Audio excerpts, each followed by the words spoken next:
सभी व्यूवर्स को डॉक्टर पवन ओबराय की तरफ से नमस्कार। मैं doctor Pawan Oberoi study with doctor Pawan Oberoi YouTube channel पर आपका स्वागत करता हूं। व्यूवर्स, आज हम इस वीडियो में डिस्कस करेंगे चौधरी चरण सिंह यूनिवर्सिटी मेरठ का एनवायरमेंटल बॉटनी, जो कि बीएससी थर्ड ईयर का पेपर है, ठीक है, जिसका कोड है B303 और ये 2020 का क्वेश्चन पेपर है। स्टूडेंट्स, ये वही बुकलेट है जैसा आपको हिंदी इंग्लिश में सेम टू सेम मिलेगी, तो ये सेम वही बुकलेट है, ठीक है ना। एक तरफ हिंदी में क्वेश्चंस हैं, एक तरफ इंग्लिश में है, और दूसरा मैंने दोनों तरफ आंसर टिक लगा दिए हैं। मैं डिक्टेट तो आपको हिंदी मीडियम में करूंगा, इंग्लिश मीडियम वाले अपना इंग्लिश मीडियम में स्टडी कर सकते हैं। स्टूडेंट्स, मैं आपको बता दूं कि ये सिर्फ जो चौधरी चरण सिंह यूनिवर्सिटी मेरठ के पेपर हैं, मेरे ही आपको study with doctor Pawan Oberoi YouTube channel पर मिलेंगे सारे प्रॉपर तरीके से। BA, BCom, BSc, MA, MCom, कोशिश कर रहा हूं कि और आगे एमएससी के भी पेपर मेरे को मिल जाएं, तो वो भी मैं अपलोड जो है वो कर दूंगा, क्योंकि एमएससी के एक्चुअली प्राइवेट नहीं होते हैं, तो रेगुलर का मैं प्रयास कर रहा हूं ताकि उन स्टूडेंट्स को बेनिफिट हो सके। तो इसमें अभी मैं मैथमेटिक्स के, फिजिक्स के और केमिस्ट्री के और जूलॉजी के भी क्वेश्चन पेपर मैं अपलोड करूंगा। पहले ये आपका मैं बॉटनी का सारा जो है तीनों के तीनों पेपर अपलोड मैं एक हफ्ते में कर दूंगा। तो व्यूवर्स, प्लेलिस्ट बनी हुई है इसकी एनवायरमेंटल बॉटनी के नाम से, आप लोग इसमें चैनल सब्सक्राइब करके मेरी प्लेलिस्ट विजिट कर सकते हैं। और सीचस यूनिवर्सिटी के जितने भी बच्चे हैं, तो आप, अगर आपके फ्रेंड्स हैं तो आप मेरा चैनल उन्हें सब्सक्राइब के लिए कह सकते हैं। चलिए डिस्कस करते हैं व्यूवर्स। मैंने आंसर टिक इसलिए लगाए हैं साथ के साथ क्योंकि पीडीएफ फाइल जब परचेज करते हैं मुझसे, तो उसमें बच्चों को उस समय परेशानी होती है लास्ट का पेज देखने में, तो इस वजह से जो है मैंने टिक लगा दिए हैं, ताकि जब बच्चे पीडीएफ परचेज करते हैं तो उनको कोई भी प्रॉब्लम ना हो, ठीक है। चलिए, गैर नवीनीकरणीय संसाधन हैं, तो वो होते हैं हमारे कोयला एवं खनिज। ऊर्जा का स्रोत जो कार्बन डाइऑक्साइड उत्पन्न नहीं करता है, तो वो होता है नाभिकीय ऊर्जा। यूट्राफिकेशन के कारण घटती है, तो वो है आपकी घुली हुई oxygen. Question number 4, stratospheric ozone स्तर का प्राकृतिक सिंक है, तो वो है आपका हाइड्रोफ्लोरोकार्बन्स। ग्रीन हाउस प्रभाव का कारण है, तो वो होती है इंफ्रारेड किरणें। जेट प्लेन्स प्रदूषकों को निकालते हैं, तो ऑप्शन डी करेक्ट है, एरोसोल्स को। व्यूवर्स देखिए, मैं ऑप्शन इसलिए टिक नहीं कर रहा हूं क्योंकि 100 क्वेश्चंस हैं, वीडियो बहुत ज़्यादा बड़ी हो जाएगी, अभी भी लगभग ये भी 25 मिनट के आसपास की हो जाएगी। तो सिर्फ आपके रिवीजन पर्पज से मैं वीडियो बना रहा हूं, ताकि आप एग्जाम टाइम में रिवीजन कर लें। और दूसरा, कैसे क्वेश्चंस आपको एग्जाम में आते हैं, क्वेश्चंस का स्टैंडर्ड क्या है, किस तरीके के क्वेश्चंस आते हैं आपके रिवीजन पर्पज से, ताकि लगभग 25-30 मिनट की वीडियो में आपका पूरा रिवीजन हो जाए, ठीक है। चलिए, प्रदूषकों की सांद्रता उच्च ट्रैफिक स्तर पर बढ़ना कहलाता है, तो उसे हम कहते हैं जैव आवर्धन। आने वाले समय में त्वचा से संबंधित विकार और अधिक आम होने का कारण है, तो ये ध्यान रखना है। तो जो ओजोन स्तर का क्षरण है, ठीक है, वो इसका कारण है। फ्लोराइड प्रदूषण मुख्य रूप से प्रभावित करता है, तो वो ध्यान रखिएगा हमेशा, जो फ्लोराइड है वो दांतों को प्रभावित करता है। जितनी भी टूथपेस्ट बनी होती हैं, तो सब में फ्लोराइड की कुछ मात्रा होती है। आप उसका इंग्रेडिएंट्स आप देख लीजिएगा, उसके इंग्रेडिएंट्स में फ्लोराइड जरूर होगा, ठीक है। पदार्थ जो भोपाल गैस ट्रेजेडी से संबंधित है, देखिए ये भी बड़ा इंपॉर्टेंट क्वेश्चन है। मिथाइल आइसोसाइनाइड, एक्चुअली भोपाल में सन 1984 में भोपाल गैस त्रासदी ये जो हुआ था, तो वहाँ पर मिथाइल आइसोसाइनाइड गैस लीकेज हुई थी, जिससे कारण हजारों लोगों की उस समय मौत हो गई थी। बहुत जहरीली गैस थी ये। 1984 1984 में हुआ था, ये भी आप ध्यान रखेंगे। और गैस जो थी वो मिथाइल आइसोसाइनाइड थी। भारत का सतह जल का एक हॉटस्पॉट है ओखा। नाइट्रोजन ऑक्साइड्स का मुख्य स्रोत है तो वो है ऑटोमोबाइल्स। पानी की गुणवत्ता का एक प्रमुख सूचक है तो देखिए वो होता है बीओडी। इंडिकेटर जो होता है वो बीओडी होता है। पारिस्थितिकी तंत्र को चलाने की ताकत है तो वो होती है हमारी सोलर एनर्जी को, यानी कि सौर ऊर्जा।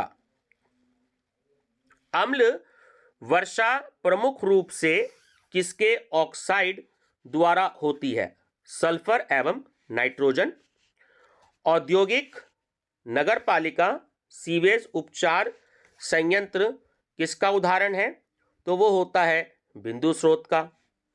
हाइड्रोजन सल्फाइड की उपस्थिति अवायवीय डैश का संकेत देती है तो वो होता है सड़न का, है डिकम्पोजिशन का।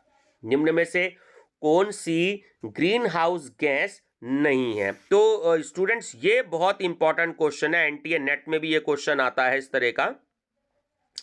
तो जो सल्फर डाइऑक्साइड होती है वो एक्चुअली ग्रीन हाउस गैस नहीं होती। निम्न में से कौन सा तत्व इटाई बीमारी जो है वो पैदा करता है? तो वो होता है कैडमियम। अधिकांश देशों में शोर का स्तर जो तय किया गया है तो वो कितना है? तो वो होता है 85 से 90 डेसिबल। तो यहां पर आपको डेसिबल, इसको हम शॉर्ट में डीबी से डिनोट करते हैं। तो जो हमारा नॉइस होता है, शोर, आवाज जो होती है, इसकी जो यूनिट है वो डेसिबल में रखी जाती है। आप ध्यान रखेंगे 85 से 90 डेसिबल। पादप वृद्धि के दृष्टिकोण से किया जाने वाला मृदा का अध्ययन कहलाता है। तो हमारा इसमें ऑप्शन नंबर जो सी है वो सही है, ठीक है। तो वो है आपका इडेफोलॉजी। कौन सा राज्य मैग्नीज का सर्वाधिक उत्पादन करता है? उड़ीसा। भारत में कौन सा स्थान ज्वारीय, जिसे टाइडल भी कहते हैं, ऊर्जा का उपयोग करने के लिए आदर्श है? तो वह कच्छ की खाड़ी। खेतड़ी माइंस किसके लिए प्रसिद्ध है? भी बहुत इंपॉर्टेंट क्वेश्चन है। खेतड़ी माइंस जो है वो एक्चुअली कॉपर के लिए प्रसिद्ध है। मृदा की संरचना नियंत्रण करने वाले कारक कहलाते हैं तो उसे हम कहते हैं इडेफिक। मृदा लवणता मापी जाती है तो वो मापी जाती है चालकता मीटर द्वारा। कौन सी मृदा पौधों की वृद्धि के लिए सर्वोत्तम होती है? ये बहुत इंपॉर्टेंट क्वेश्चन है। तो वो होती है दोमट मृदा, ठीक है। पौधों की वृद्धि के लिए सबसे अच्छी मानी जाती है। निम्न में से कौन अक्षय प्रकृति संपदा है? ठीक है, तो देखिए वन, वायु ऊर्जा और सौर ऊर्जा, ठीक है। तो ये जो है आपकी अक्षय प्राकृतिक संपदा है, तीनों की तीनों। डेसिबल यूनिट क्या है? देखिए मैंने आपको भी बताया था क्वेश्चन नंबर 20 जो था, तो इसको इस तरीके से भी पूछ लिया है आपसे कि डेसिबल जो है वो एक्चुअली ध्वनि की, नॉइस की होती है ना। तो ध्यान रखेंगे। मिट्टी का कटाव रोका जा सकता है तो प्लांटेशन से, वृक्षारोपण से मिट्टी के कटाव को रोका जा सकता है। लाइकेन प्रदूषण सूचित करते हैं तो ये सल्फर डाइऑक्साइड को, जिसको SO2 से डिनोट करते हैं। धान के खेत से निकलने वाला प्रदूषक होता है मेथेन। अखबार में निम्न में से जहरीला पदार्थ होता है। तो ये भी एक अपने आप में बहुत इंपॉर्टेंट क्वेश्चन है, क्योंकि सब लोग जो है न्यूज़पेपर तो पढ़ते ही हैं। तो देखिए वो होता है लेड, जिसे हम PB से डिनोट करते हैं। कीटभक्षी पौधे उस मृदा में उगते हैं जिसमें कमी होती है नाइट्रोजन की। राष्ट्रीय राइनोसिरोस पार्क है तो वो है कांचीरंगा में। निम्न में से कौन से वन को प्लानेट पृथ्वी के फेफड़े कहते हैं? ये भी बहुत इंपॉर्टेंट क्वेश्चन है। तो वो है अमेजन वर्षा वन। हाइड्रिला है एक, देखिए जो हाइड्रिला है वो एक हाइड्रोफाइट है। ये बहुत इंपॉर्टेंट क्वेश्चन है, ठीक है। हाइड्रोफाइट। सतह जल में मुक्त रूप से तैरते पौधे कहलाते हैं, तो वो कहलाते हैं पादप पलवक। पादप पलवक, ठीक है।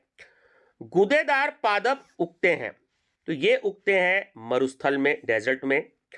ओजोन छिद्र का बनना अधिकतम है, तो वो अटलांटिका के ऊपर, ध्यान रखेंगे। ग्लोबल जैव विविधता में अधिकतम संख्या होती है, तो उसमें होती है कीटों की, इंसेक्ट की, ठीक है। चलिए नेक्स्ट है, वन्य जीव को गंभीर खतरा है, तो किससे होता है? जो आवास समाप्ति हो रही है उससे। विश्व वन्य जीव फंड का चिन्ह कौन सा जानवर है? ये भी बहुत इंपॉर्टेंट क्वेश्चन है, कई कंपटीशन में आया है। तो ये खासकर जो आईएएस पीसीएस के पेपर होते हैं उनमें भी ये क्वेश्चन आया है कि विश्व वन्य जीव फंड का जो चिन्ह वो है लाल पांडा, ठीक है, रेड पांडा। प्रजाति जिसे शीघ्र विलुप्त होने का खतरा हो कहलाती है, तो वो है आपकी ऑप्शन नंबर ए, एडेजेंट, ठीक है, एडेजेंट। वनस्पति का वर्गीकरण करने हेतु प्रयुक्त सबसे महत्वपूर्ण है, तो देखिए वर्षा भी है, तापमान भी है और जैविक प्रभाव भी है, तो डी आपका करेक्ट है, उपयुक्त सभी। बिना पोषक तत्व मिलाए मृदा की उर्वरता का रख रखाव इसके द्वारा होता है, तो वो होता है सूक्ष्म जीवों की क्रियाएं। मृदा की परस्पर ढकी हुई परतों का अध्ययन कहलाता है, तो हम कहते हैं सॉइल प्रोफाइल, मृदा रूपरेखा। अब भारत में बब्बर शेर पाए जाते हैं, तो जो गिर के वनों में, ठीक है, वहीं पे पाए जाते हैं।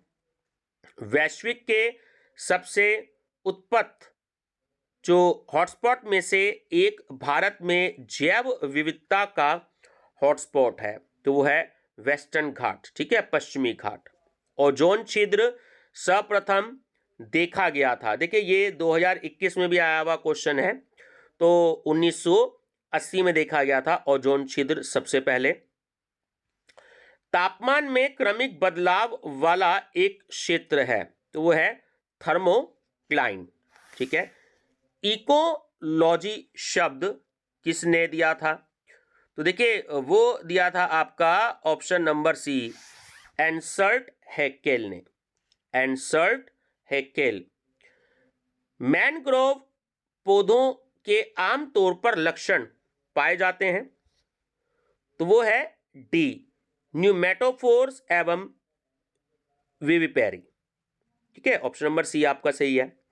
मीजोफाइट्स में लक्षण पाए जाते हैं, तो इसमें आपका जो है ऑप्शन नंबर सी सही है, जड़ एवं तना तंत्र अच्छी तरह से विकसित।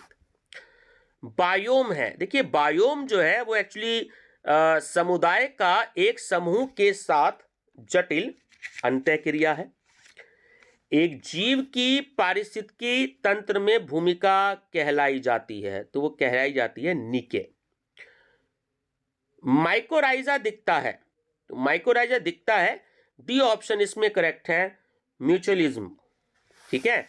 ऊर्जा का पिरामिड तालाब पारिस्थितिकी तंत्र में हमेशा कैसा रहता है? तो वो हमेशा सीधा रहता है। किसी भी खाद्य श्रृंखला में अधिकतम जनसंख्या जिसकी होती है वह है, तो वो होता है आपका अपघटक, डिकम्पोजर्स। निम्नलिखित में से कौन सा बैक्टीरिया स्वतंत्र रहकर मृदा में नाइट्रोजन को फिक्स करने वाला है?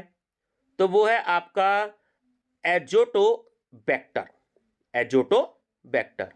निम्न में से कौन सा ex-situ संरक्षण का उदाहरण है? तो वो है बीज बैंक, सीड बैंक। शब्द अल्फा विविधता संबंध रखती है, तो वो किससे रखती है? तो समुदाय एवं पारिस्थितिकी तंत्र विविधता से रखती है। प्राकृतिक वास में संरक्षण कहलाता है, तो वो कहलाता है इन सीटू संरक्षण। एक्स C2 संरक्षण में क्या आते हैं? देखिए इसमें तीनों ही आते हैं, चिड़ियाघर भी आता है और बोटेनिकल गार्डन भी आता है और जर्म प्लाज्म बैंक भी आता है। तो डी ऑप्शन करेक्ट है इसमें कि उपयुक्त सभी। निम्न में से कौन सी जलीय भूमि रामसर क्रिया प्लान के लिए पहचानी गई है ना, ये भी बहुत इंपॉर्टेंट क्वेश्चन है। तो वह लोकटक झील, ठीक है, लोकटक झील। निम्न में से कौन सा सही मिलान नहीं है, जो मैचिंग आपको देखना है जो सही नहीं है। देखिए चिल्का झील जो है वो उड़ीसा में है, बहुत इंपॉर्टेंट है, ध्यान रखेंगे। सांबर झील जो है वो राजस्थान में, ये भी आप ध्यान रखेंगे। और जो सैलिएंट वैली है, शांत वैली, ये आपकी केरल में है। जो वुलर झील है वो आपकी मध्य प्रदेश में नहीं है। तो मैचिंग हमसे पूछा है कि जो सही नहीं है हमें वो बताना है। चिल्का झील का क्वेश्चन 2021 वाले क्वेश्चन पेपर में आया है, मैंने कल बताया था। सांबर झील राजस्थान में है, चिल्का झील उड़ीसा में है, शांत वैली केरल में है, ठीक है। तो वुलर झील मध्य प्रदेश में नहीं है, तो ये इसका आंसर है। कर्नाटक में बांदीपुर परियोजना स्थली है, ये भी बहुत इंपॉर्टेंट है। तो ये है बाघ की, ठीक है, किसकी है? बाघ की। चलिए टाइगर की। निम्न में से कौन सा भारत में प्रथम राष्ट्रीय उद्यान है? ये भी बहुत इंपॉर्टेंट क्वेश्चन है। तो वो है जिम कॉर्बेट, ठीक है, जिम कॉर्बेट। लाल डाटा किताब प्रकाशित की जाती है, भी बहुत इंपॉर्टेंट क्वेश्चन है। जो रेड डाटा बुक है उसको यहाँ पे एक्चुअली प्रोड्यूस्ड वर्ड इंग्लिश में गलत है, मैं आपको बता दूं इंग्लिश मीडियम वाले स्टूडेंट्स को, यहाँ पे प्रोड्यूस्ड की बजाय पब्लिश्ड वर्ड आएगा, प्रोड्यूस नहीं होता, ठीक है, पब्लिश्ड वर्ड होता है बुक्स का। तो वो है आपका IUCN, ठीक है, IUCN, ये पब्लिकेशन का नाम है, ध्यान रखेंगे। दुधवा राष्ट्रीय उद्यान कहाँ स्थित है? ये मोस्ट इंपॉर्टेंट क्वेश्चन है। देखिए दुधवा राष्ट्रीय उद्यान जो है वो उत्तर प्रदेश में स्थित है। कान्हा राष्ट्रीय उद्यान कहाँ किसके लिए प्रसिद्ध है? तो ये एक्चुअली बाघ के लिए प्रसिद्ध है, टाइगर्स के लिए, ध्यान रखेंगे। दोनों तीनों क्वेश्चन बहुत इंपॉर्टेंट है और ये एनटीए नेट में और टीजीटी पीजीटी में स्टूडेंट्स ये क्वेश्चन बहुत पूछे जाते हैं। और ये खाली बॉटनी के नहीं है, ये एक जनरल क्वेश्चंस भी है कि दुधवा राष्ट्रीय उद्यान हमारा उत्तर प्रदेश में और कान्हा राष्ट्रीय उद्यान जो है वो बाघ के लिए प्रसिद्ध है, टाइगर्स के लिए। निम्न में से कौन सा सही नहीं है? तो जो कांचीरंगा है वो केरल में, तो ये सही नहीं है, इसका आपको ध्यान रखना। सुंदरबन जो है वो पश्चिम बंगाल में है। गिर वन जो है वो, आप गिर का मतलब गुजरात आप याद रख सकते हैं, वो गुजरात है। और जिम कॉर्बेट वो उत्तराखंड में है। जो कांचीरंगा है वो केरल में नहीं है। टाइगर परियोजना भारत में कौन से वर्ष में शुरू किया गया था? ये भी बहुत इंपॉर्टेंट क्वेश्चन है। तो ये 1973 में शुरू किया गया था।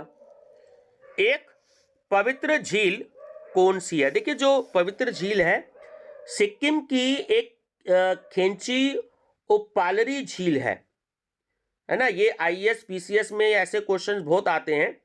तो सिक्किम की जो खेंची उपालरी झील है ये एक पवित्र झील समझी जाती है। निम्न में से कौन पारिस्थितिकी तंत्र की सेवाओं के अंतर्गत आती हैं? तो मृदा की सुरक्षा, पानी का संरक्षण एवं शुद्धिकरण और जलवायु नियंत्रण जो है, ये तीनों जो है पारिस्थितिकी तंत्र की सेवाओं के अंतर्गत आती हैं। 1986 में सर्वप्रथम बायोस्फीयर रिजर्व स्थापित किया गया था। तो ये नीलगिरी में किया गया था, ठीक है, नीलगिरी में। चलिए क्वेश्चन नंबर है हमारा 77। बायोस्फीयर रिजर्व में मानव क्रियाओं की सीमित मात्रा में अनुमति दी जाती है, तो वो केवल बफर क्षेत्र में दी जाती है। हमारे देश की प्रसिद्ध बर्ड सेंचुरी कहां पर स्थित है? तो ये भी बहुत इंपॉर्टेंट क्वेश्चन है। जो प्रसिद्ध बर्ड सेंचुरी है वो भरतपुर में स्थित है। जर्म प्लाज्म को फ्रोजन अवस्था में सुरक्षित करना है तो हम कहते हैं कायो प्रिजर्वेशन। ये स्टूडेंट्स 2021 में भी आया हुआ क्वेश्चन है, मैंने कल की वीडियो में भी कराया था। DDT का छिड़काव पैदा करता है प्रदूषण, किसका? वायु का, पानी का, और मृदा का, तीनों का करता है। तो उपयुक्त में सभी का इसका सही आंसर है। निम्न में से सबसे कम छिद्र वाली मिट्टी है, तो वो है चिकनी मिट्टी में। सबसे कम छिद्र वाली मिट्टी जो वो चिकनी मिट्टी में। जल भराव पाया जाता है तो वो चिकनी मिट्टी में पाया जाता है। एक संसाधन की कीमत निर्भर करती है, तो वो संसाधन की मात्रा पर भी निर्भर करती है, संसाधन की गुणवत्ता पर भी निर्भर करती है, और समाज के प्रकार और उसकी जरूरत पर भी निर्भर करती है। तो जो डी ऑप्शन है हमारा उपयुक्त सभी, वो सही है। मिट्टी की उर्वरता कम हो जाती है, तो जब गहन खेती की जाती है, इंटेंसिव एग्रीकल्चर की, तो तब जो है उर्वरता कम हो जाती है। मिट्टी की उर्वरता उसकी इस उपयोगिता से निर्धारित की जाती है, जीवन को समर्थन देने से। काली मिट्टी इसकी उपस्थिति की वजह से होती है, तो वो होती है कार्बनिक पदार्थ से।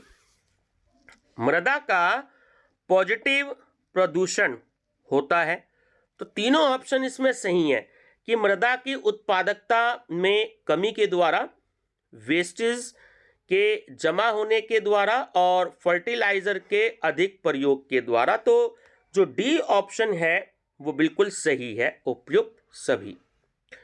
वर्षा, प्रकाश एवं आर्द्रता किसके अंतर्गत आते हैं?